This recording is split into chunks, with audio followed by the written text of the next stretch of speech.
자, 이재명 대표가 최근에 재보궐선거 지원 유세를 나가면서 자꾸 이 대통령을 끌어내려야 된다. 선거를 기다릴 정도가 못 될 만큼 심각하다. 그러면 도중이라도 끌어내리는 것, 이게 바로 민주주의고 이게 바로 대의정치 아니겠습니까, 여러분? 이렇게 이야기하니까 여당 측에서는 아니 제1야당 대표가 대통령 지금 탄핵을 입에 함부로 담느냐 막 비난을 많이 했지 않습니까? 그랬더니 저는 탄핵 얘기한 일 없잖아요. 나는 일반적인 민주주의 원리를 얘기한 겁니다. 그런데 여러분, 우리나라 지금 헌법상 대통령을 중도에 끌어내릴 수 있는 방법이 뭐가 있습니까? 오로지 탄핵이라는 방법밖에 없습니다. 근데 탄핵이라는 의미를 쭉 이야기를 하면서 탄핵이 아니다. 아, 내가 술 먹고 운전을 했는데 이거 음주운전 아니에요 라는 이야기하고 뭐가 다르겠습니까? 정치인의 말은 국민들에게 신뢰를 줘야 됩니다. 그러기 위해서는 정확해야 되고요. 그리고 속이지 말아야 됩니다.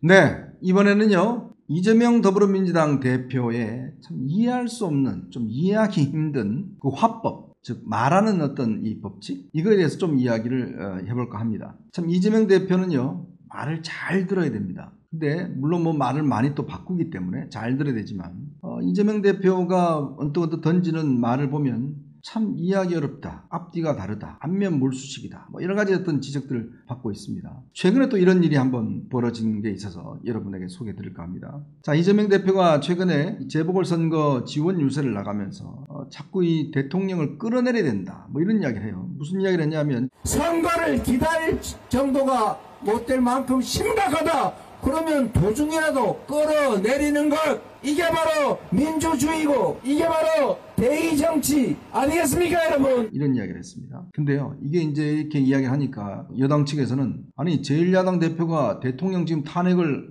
입에 함부로 담느냐 막 비난을 많이 했지 않습니까? 그랬더니 어제는 무슨 이야기를 했냐면 부처 눈에는 부처만 보이는 거예요. 돼지 눈에는 돼지만 보여요. 저는 탄핵 얘기한 일 없잖아요. 저는 그 얘기한 일이 없는데 여당에서 이상하게 제가 그 얘기 했다고 우기더라고요.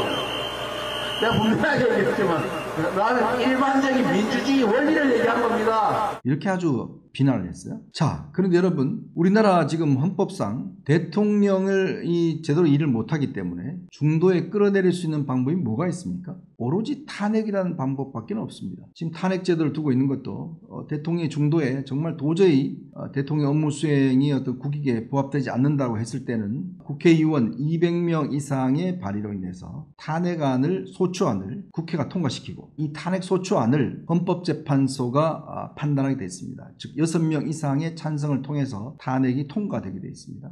그런데 그 방법 이외에 대통령을 물러날 수 있게 하는 방법은 제가 아무리 생각해봐도 없어요. 하나 있군요. 쿠데타하는 방법이 있군요. 아니면 혁명하는 방법이 있습니다. 쿠데타를 하거나 혁명을 해서 헌정 질서를 중단시키고 대통령을 물러나게 하는 방법은 있습니다. 근데 지금 야당 대표가 그걸 할 수 있는 능력이 있나요? 군을 동원할 수 있는 능력이 있나요? 그리고 지금이 우리가 군사정권 시대도 아닌데, 그러니까 실질적으로 방법은 없는데 그거를 탄핵을 왜 이야기하나 하니까 나 탄핵 이야기한 적 없어. 물론 이야기한 적 없죠. 탄핵이란 두 글자는 입에서 나오지 않았으니까. 근데 탄핵이라는 의미를 쭉 이야기를 하면서 탄핵이 아니다. 내가 술 먹고 운전을 했는데 이거 음주운전 아니에요 라는 이야기하고 뭐가 다르겠습니까? 술 먹고 운전하는 것은 음주운전입니다. 근데 나는 술 먹고 운전했는데 음주운전은 아니야 라고 이야기하는 거하고 똑같은 게 아닌가라는 생각이 듭니다. 근데 이재명 대표는 본인이 어떤 한 말에 대해서 참 많이 뒤집는 경우가 있습니다. 예전에 지금 재판도 받고 있죠. 본인과 함께 일했던 김문기 씨, 성남도시개발공사 처장을 했던 김문기 처장, 같이 해외에 출장도 다니고 수차례 보고도 받고 했는데 김문기? 나 모르는 사람이다. 기억이 없다. 이렇게 또 해서 그게 지금 공직선거법 위반에 지금 걸려 재판을 받고 있습니다. 이런 사례는 꽤 많습니다. 예전에 체포동의안에 대해서 불체포특권 행사하지 않겠다. 이거 거듭 이야기했습니다. 지난 대선도 그렇고요. 본인의 공약으로도 이야기를 했고 엄청 이야기를 했습니다. 근데 정작 본인의 체포동의안이 넘어오니까 부결시켜주세요 라고 국회의원들한테 요청을 했고 거기서 찬성표가 많이 나오니까 찬성하는 사람들 찾아라 해서 지금 당시 개딸들이 그 찬성한 사람들 지목을 해갖고 그걸 올렸지 않습니까? 자, 이런 일이 있었어요. 또 위성정당, 대선 때 위성정당 전혀 안 만들겠다 하더니 나중에 뭐라고 바꿨냐면 총선 때는 깨끗하게 지면 뭐하냐 라고 또 이 말을 바꿔버렸습니다. 그러니까 또 위성정당 만들어버렸죠. 더군다나 박근혜 전 대통령을 존경한다고 이야기를 했어요. 그러다가 이게 대해서 이제 당시 야권 내에 막 부부를 하니까 내가 존경한다니까 진짜 존경할 줄 아느냐 이렇게 또 이야기를 했습니다. 참 이재명 대표의 말은 잘 들어야 될 뿐 아니라 이게 신뢰가 잘 가지 않는 그런 이야기입니다. 특히 이재명 대표와 관련된 사건에서 벌써 4분이나 극단적 선택을 했지 않습니까? 특히 이제 이 법인카드 불법 이용 관련해서 당시에 이제 참고인이 한 분이 돌아가셨습니다. 그랬더니 그게 이재명하고 무슨 상관이냐? 저는 염력도 없고 주술도 할 줄 모르고 장풍도 쓸 줄 모른다. 나라가 무당의 나라가 됐다. 갑자기 이런 이야기를 합니다. 그러니까 전혀 그 사람 모른다 그러면 됐지. 또 이렇게 공격을 하고 있어요. 근데 이게 지금 보면 자신의 법인카드 뭐 이런 것하고 관련된 특히 자신의 측근이었던 배소연 씨하고 굉장히 밀접한 관계에 있던 사람이었죠. 자, 이런 사람인데 나하고 무슨 상관이냐 이렇게 이야기를 해버립니다. 참 이런 걸 보면 이재명 대표의 화법은 참 믿기 어렵다. 그리고 본인 스스로 이 말을 뒤집어 놓고 전혀 이거에 대한 어떤 미안함이나 부끄러움을 못 느끼고 있다. 그래서 저는 한 5가지 정도로 이재명 대표의 화법 특징을 한번 분석을 해봤어요. 그 첫 번째는 굉장히 안면몰수하는 화법입니다. 이 아마 이제 강준만 명예교수가 이런 이야기를 했는데요.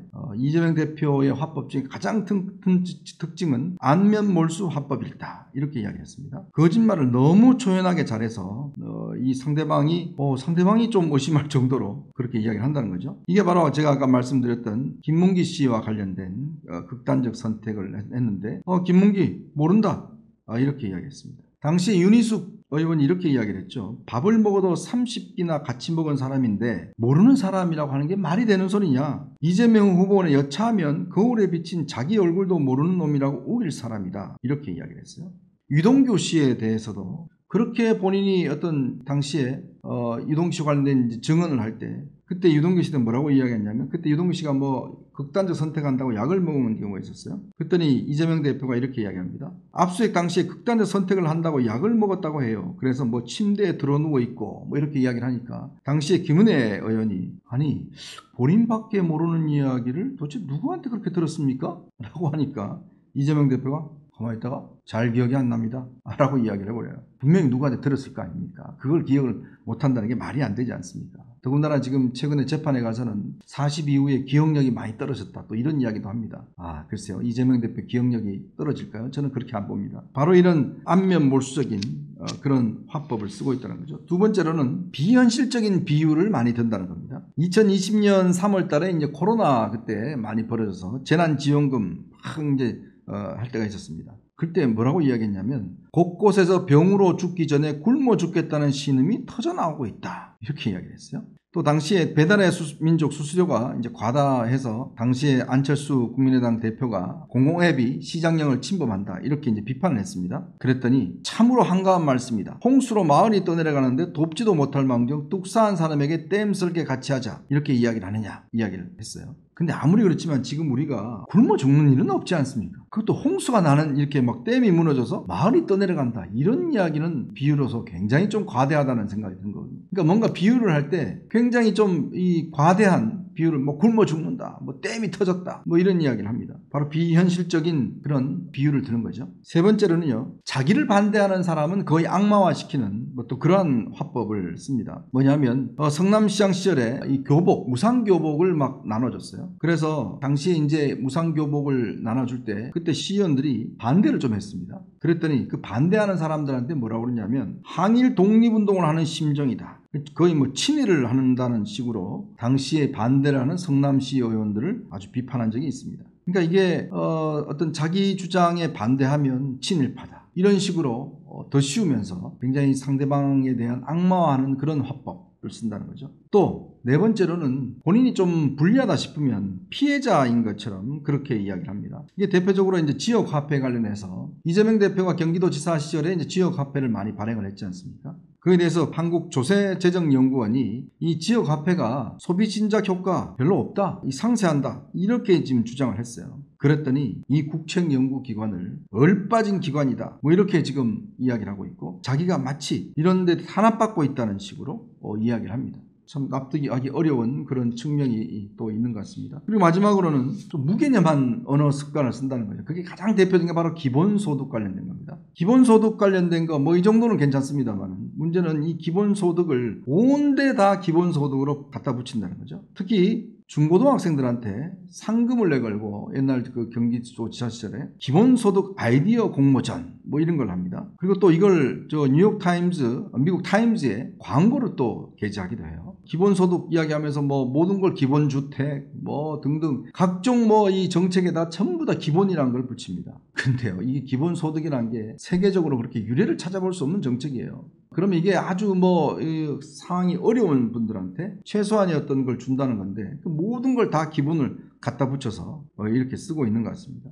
즉 이게 어떤 개념을 이런 방식을 통해서 국민들에게 어떤 홍보하고 또 선전하는 그런 방식을 쓰고 있는 것 같습니다. 자, 이러다 보니 이재명 대표의 말은 정말 잘 들어야 된다. 기자들 사이에도 그런 게 있어요. 꼼꼼하게 기록을 하는데 문제는 그것도 이제 나중에 되면 또 부인하니까 언제 그랬는지 부인하니까 믿을 수 없습니다만은 그러니까 정치인의 말이라는 거는 사실은 물론 정치인이 말을 많이 바꾸긴 하지만 예전에 김대중 대통령은 이런 이야기를 하는 거 있어요. 정치인이 말을 바꾸되 조금씩 바꿔야 된다. 그래야 국민들이 못 느낀다. 이렇게 이야기한 적이 있어요. 근데 이런 식으로 확 바꿔버리면 좀 뜨한 느낌들이 많이 들죠. 더군다나 본인이 분명히 그 탄핵에 대한 내용을 이야기했음에도 불구하고 내가 언제 탄핵이라는 이야기를 했냐. 오히려 상대방을 비판하는 이런 이야기가 나오고 있습니다. 이렇게 되면 이제 앞으로 이재명 대표가 국민들에게 어떤 신뢰를 가지고 접근할 수 있을까요? 만약 어떤 당대표로 나중에 이제 대선 후보로 또 뭐 대통령이 된다 하면 과연 그 말에 대한 신뢰도를 가질 수 있을까요? 저는 참 어렵다고 보는 것이죠.